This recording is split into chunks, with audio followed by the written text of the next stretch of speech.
या बातमीचे प्रायोजक आहे विल्टोस LED, the light is life. दिल्लीतील जंतर मंतर येथे आज ध्यान आकर्षण धरणा या आंदोलनाच्या माध्यमातून EPFO निधीच्या व्यवस्थापनात पारदर्शकता आणि उत्तरदायित्वासाठी धरणे आंदोलन सुरू आहे। या आंदोलनाला खासदार प्रणिती शिंदे यांच्यासह महाराष्ट्रातील खासदारांनी भेट घेऊन त्यांना पाठिंबा दिला।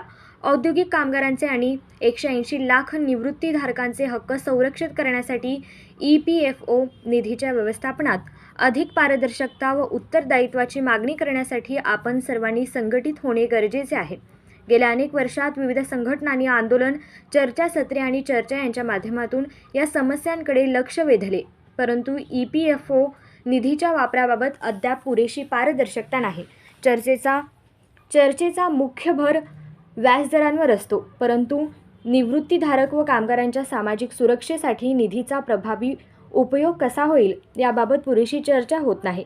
यामुळे निवृत्तीधारक व कामगारांच्या हक्कांचे रक्षण करणे ही आपल्या संविधानाने दिलेली मूलभूत जबाबदारी आहे।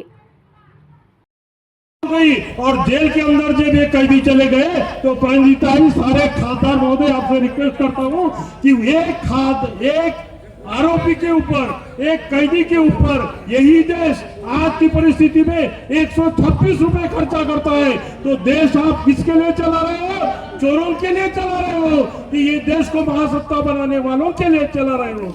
इसका सवाल आपको मोदी साहब से पूछना होगा और इन सारे खासदारों से पूछना होगा भाजपा के कि क्या आप ऐसे लोगों का समर्थन करते हो जिनके माता पिता भूखे मर रहे हैं और आप बिना किसी इससे इस सरकार का समर्थन कर रहे हैं? तो ये सरकार को सारे भेदभाव भुलाकर इन बुजुर्गों की पेंशन 1000 से सीधा 9000 करने की कृपा करे, क्योंकि 2013 में इन्होंने ही एक कमेटी स्थापन की थी और बोला था कि हम कम से कम 3000 देंगे। उसके बाद में 2014 में 125%